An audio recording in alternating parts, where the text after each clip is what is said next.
So now we're going to start the orbit and the extraocular muscles. Now, what is orbit? So orbit is a bony socket which contains eyeball and the neurovascular structures. Okay. Now, what are the bones forming the orbit? Okay. We draw one line diagram and then we see the diagram. So now orbit, which is made up of 4 walls: roof, lateral wall, medial wall, and the floor. So we have 4 walls of the orbit. This is roof, medial wall, lateral wall, and the floor. Okay. Now at the junction of the roof and the lateral wall, we have a gap. Gap is called superior orbital fissure. I'm talking about this one. That is elongated gap. That is called a fissure. That is superior orbital fissure. Superior orbital fissure is present at the junction between the roof and the lateral wall. Similarly, at the junction between the floor and the lateral wall, we have inferior orbital fissure like this. This is inferior orbital fissure. Okay. So this is inferior orbital fissure that is present between the floor and the lateral wall. Okay. Right. Now, out of the 4 walls of the orbit, the roof, lateral wall, medial wall, and floor, the thinnest wall of the orbit is the medial wall. The medial wall of the orbit is the thinnest wall of the orbit. And fracture is most commonly seen in floor. Fractures most commonly seen in floor. The blowout fractures. Okay. Right. Now, what are the bones forming the roof? What are the bones forming the floor, medial wall, and lateral wall? You see the diagram. Now, the roof of the orbit is made up of 2 bones. What are those? Our frontal bone and the lesser wing of sphenoid bone. This is lesser wing of sphenoid. So, roof of the orbit is made up of frontal bone and lesser wing of sphenoid. Now, in the lesser wing of sphenoid, you are seeing one opening. What is that? That is our optic canal. Can you see the opening here? Yes. That is the optic canal. So, optic canal is an opening in the lesser wing of sphenoid. Optic canal is an opening in the lesser wing of sphenoid. Okay? Right. Now, what are the bones forming the medial wall? See, medial wall is formed by 4 bones and the mnemonic is USMLE, United States Medical Licensing Exam. These 4 bones will form the medial wall. Now see here, now this bone is our body of sphenoid. So this one, that is the body of the sphenoid. Okay. And maxilla bone, and this is ethmoid bone, and also the lacrimal bone. These are 4 bones forming the medial wall. Body of sphenoid, maxilla, ethmoid, and the lacrimal bone. Fine. Now what are the bones forming the floor? Floor of the orbit is formed by, again, maxilla bone, zygomatic bone, and also one small contribution from the palatine bone. So floor is formed by maxilla, palatine bone, and the zygomatic bone. Okay. Now what about the lateral wall? The lateral wall is formed by the zygomatic bone again, and this is our greater wing of sphenoid. Okay. So lateral wall is formed by zygomatic bone and the greater wing of sphenoid. Right. Now at the junction of the roof and the lateral wall, we are seeing superior orbital fissure. At the junction of floor and the lateral wall, we are seeing inferior orbital fissure. Now what are the structures passes through supraorbital fissure and the inferior orbital fissure? And that is what we are going to see now. Now first we are going to see the structures passes through superior orbital fissure. Okay. Now superior orbital fissure, this is the superior orbital fissure. Okay. Now superior orbital fissure is divided into 3 compartments by means of common tendinous ring. So this is our common tendinous ring. So this is our common tendinous ring. See, common tendinous ring divide the superior orbital fissure into 3 compartments. The common tendinous ring, they provide origin to rectus muscles. So all the rectus muscle, they take origin from the common tendinous ring. So the common tendinous ring divide the fissure into 3 compartments. This is supralateral, this is inframedial, and this is intermediate. So you have 3 compartments, okay? So what are structures passes through the various compartments of the superorbital fissure? Superior orbital fissure. See, we have a mnemonic. What is a mnemonic? Now we're going to take LFT. We're going to take liver function test. For whom we're going to take? We're going to take for Sonia. That is a mnemonic. Okay. So if you remember the mnemonic, yes, the structures passing through superorbital fissure is very easy. I told you LFT, liver function test. So in the supralateral compartment, lacrimal nerve, frontal nerve, and trochlear nerve passing. This is lacrimal nerve, frontal nerve, and trochlear nerve. Okay, right. LFT over. Then who is passing through the intermediate compartment of superorbital fissure, or the structures passes through common tendinous ring? Sonia passes through. SONIA. Okay, so this is SO, this is N, this is I, and this is A. So this is SONIA. So SONIA. Okay, so that is SO means superior division of oculomotor nerve. Superior division of oculomotor nerve. N nasociliary nerve. I inferior division of oculomotor nerve. And A abducent nerve. So SONIA. Sonia passes through common tendinous ring. Okay, right. Now what about the inframedial compartment? In the inframedial compartment, we have inferior ophthalmic vein. Inferior ophthalmic vein. And here superior ophthalmic vein. It is the only content. Extra content you have to remember, apart from the mnemonic I am saying. Superior ophthalmic vein. Okay. So these are the various structures passes through superorbital fissure. So in the supralateral compartment, lacrimal nerve, frontal nerve, trochlear nerve, LFT. And the structures passes through common tendinous ring. Sonia will pass us through. SONIA. Superior division of oculomotor, nasociliary, inferior division of oculomotor, abducent. Okay. The inframedial compartment, we have inferior ophthalmic vein. These are the various structures passes through the superorbital fissure. Okay. Right. Now what about the inferior orbital fissure? See, the inferior orbital fissure transmit. Inferior orbital fissure transmit infraorbital vessels and nerve. Infraorbital vessels and nerve. Okay, and which also transmit zygomatic nerve and the veins which are connecting the inferior ophthalmic vein to the pterygoid venous plexus. Pterygoid venous plexus. Okay, yes. These are the various structures passes through infraorbital fissure. Okay, right. Next, we're going to discuss about the extraocular muscles. Okay, so extraocular muscles, we have 4 rectus muscles. Okay, we have 4 rectus muscles and 2 muscles which are oblique. So 2 obliques and 1 LPS muscle. Okay, right. Now the 4 rectus muscles, they take origin from common tendinous ring. They take origin from common tendinous ring. See the diagram? Yes, this is the common tendinous ring. So common tendinous ring provide origin to 4 rectus muscle.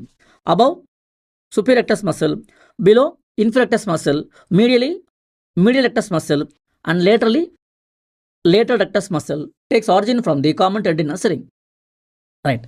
Now, above the superior rectus muscle, LPS muscle will take origin. Okay.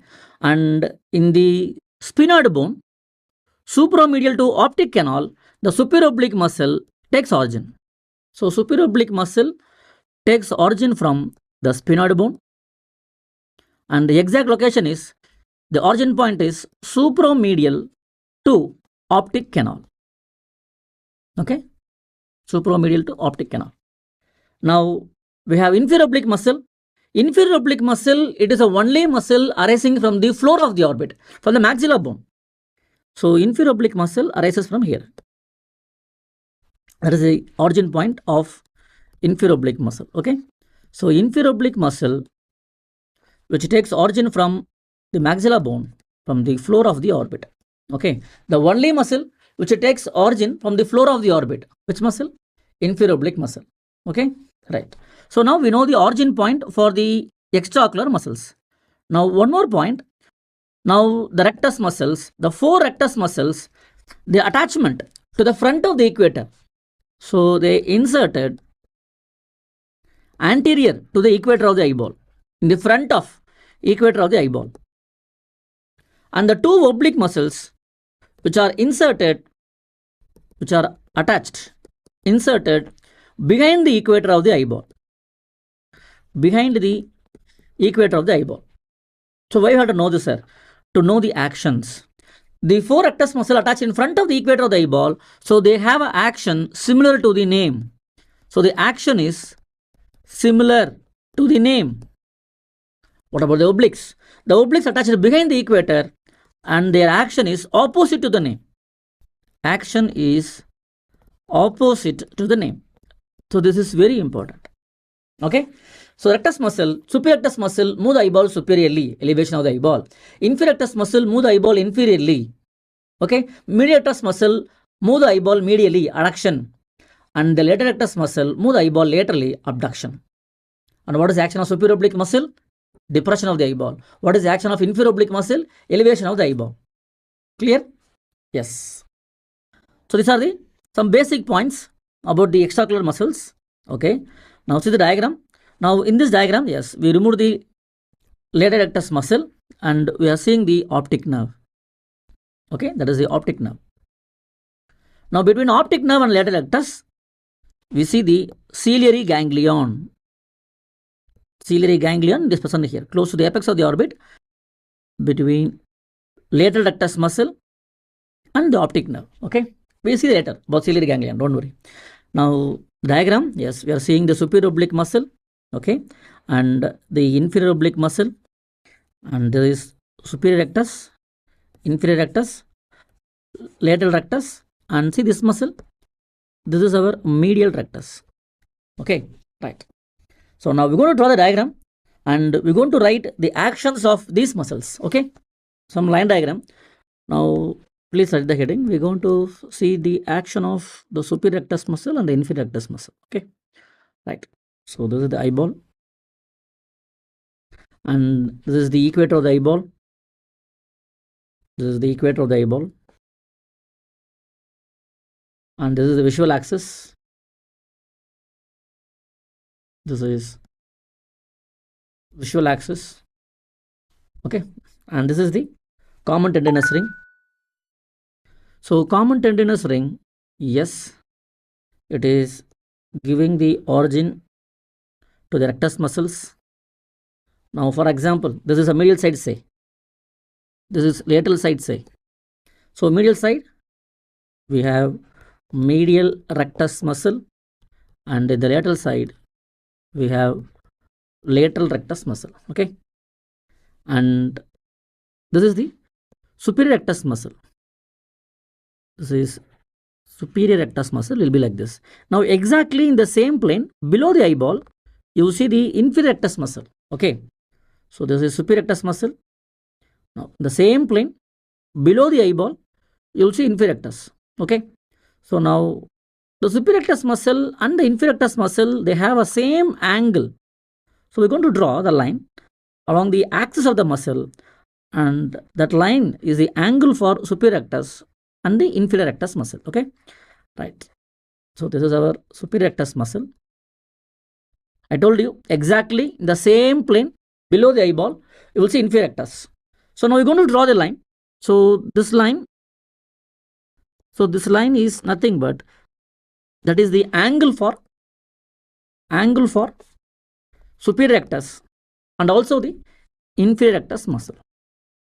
So I told you inferior rectus muscle present in the same angle, the same plane below the eyeball. Okay, so that is inferior rectus muscle and the superior rectus muscle angle. Now the point is, now where you see the angle of superior rectus and inferior rectus in relation to visual axis. In relation to visual axis, they are present lateral to visual axis, the muscle angle. This is medial side, lateral side. So the angle of superior rectus and inferior rectus, they are present lateral to visual axis. Lateral to visual axis. It is the point I have to note. Clear? The muscle axis, superior rectus and the inferior rectus, their angle is lateral to visual axis. Okay, right. So now what are the actions? Now please remember, now these two muscles, they move the eyeball towards the visual axis. These two muscles, they move the eyeball towards visual axis like this. Which two muscle? The superior rectus muscle and the inferior rectus muscle, they move the eyeball towards the visual axis. Now eyeball is moving towards which side? Lateral or medial? Medial side. So what is the action of superior rectus and inferior rectus? Superior rectus and the inferior rectus, they move the eyeball medially. That is called adduction. Okay. So now we're going to write the actions of superior rectus and the inferior rectus. So first, superior rectus. Superior rectus, inferior rectus, all the rectus muscles attached in front of the equator of the eyeball. So they have an action similar to the name. So number 1, superior rectus muscle elevation. Number 2, these two muscles, they move the eyeball towards visual axis. So they do adduction. Now, all the superior muscles, whenever you hear the word superior, superior muscles rotate the eyeball inside, internally. So all the superior muscles, what they do? Intorsion. So these three are the actions of the superior rectus muscle. Elevation, adduction and intorsion. Next, inferior rectus muscle. Now inferior rectus muscle, again the rectus muscle attached in front of the equator, they have an action similar to the name. So move the eyeball inferiorly, inferior rectus muscle, number 1, depression. Number 2, again they have same angle, superior rectus, they move the eyeball towards middle side, adduction. All the inferior muscles move the eyeball externally, rotate the eyeball externally, so they do extorsion. Okay, right. So these are the actions of superior rectus and the inferior rectus. And please remember the mnemonic, all the superior muscles, they are the intorsion muscles. And the mnemonic is, since is a mnemonic. Okay, so since is a mnemonic. So yes, intorsion. The exams, they're asking this only. Which of the following is not an action of superior rectus? Which of the following not an action of the inferior oblique? Likewise, they're asking. And the wrong option, they're giving about intorsion, extorsion only. Okay, right. So that's all about the actions of superior rectus and the inferior rectus. Next, we're going to draw the diagram for the actions of obliques. So please write the heading, actions of superior oblique and the inferior oblique. Now we're going to draw the diagram, same diagram only, the eyeball, and this is the cornea, and this is the equator of the eyeball, and this is the visual axis, and this is the common tendinous ring. Now this is the medial side, lateral side. So this is medial rectus muscle, lateral rectus muscle. Okay, right. Now we have the obliques. Superior oblique muscle, we know the origin point from the sphenoid bone, supromedial to optic canal. Now after origin, the superior oblique muscle passes through the trochlea. One pulley will be there, and after passing through the pulley, the muscle change the direction and attached behind the equator of the eyeball. So this is superior oblique muscle. Okay. Now exactly the same plane behind the superior oblique, that is our inferior oblique muscle. Okay. So superior oblique and inferior oblique muscle. I told you the obliques attached behind the equator of the eyeball, behind the equator. Okay. Right. So next thing, we're going to draw the axis, the muscle axis. See the diagram. Now this is the axis. That is a muscle axis. Axis of superior oblique and the inferior oblique. Now where you see the axis, this is medial side, lateral side. So the axis of the two muscles, the muscle axis, the axis of superior oblique and the inferior oblique is medial to visual axis. Yes or no? Medial to visual axis. So what these two muscles will do? They move the eyeball towards visual axis. So eyeball will be moving towards which side? Lateral or medial? Towards the visual axis. Towards lateral side. So what is the action of superior oblique and inferior oblique? They move the eyeball laterally. Abduction of the eyeball. Okay. So now, yes, the actions of superior oblique. Number one, I told you the oblique is attached behind the equator of the eyeball. So they have action opposite to the name. So superior oblique muscle, depression of the eyeball. Number two, they have an axis medial to visual axis. So they move the eyeball towards visual axis. So the eyeball will be moving towards lateral side. Abduction of the eyeball. Number three, I told you all the superior muscles in torsion. Okay, right. Now what about the inferior oblique muscle? So inferior oblique muscle, number one, elevation of the eyeball. Number two, again same, abduction. And number three, extorsion. Is it clear? Right. So these are the actions of the superior oblique and the inferior oblique. Okay. Right. So now see the diagram. So in the diagram, yes, we are seeing the actions of the extraocular muscles. So elevation of the eyeball is done by superior rectus muscle and also by inferior oblique muscle. Depression of the eyeball. Depression of the eyeball is done by inferior rectus muscle and also by superior oblique muscle. Okay. Adduction of the eyeball. Adduction of the eyeball is done by medial rectus and also done by our superior rectus and the inferior rectus. Okay. And abduction of the eyeball, it is done by lateral rectus and also done by superior oblique and the inferior oblique. Okay. What about intorsion? Intorsion is done by superior muscles, superior oblique and the superior rectus.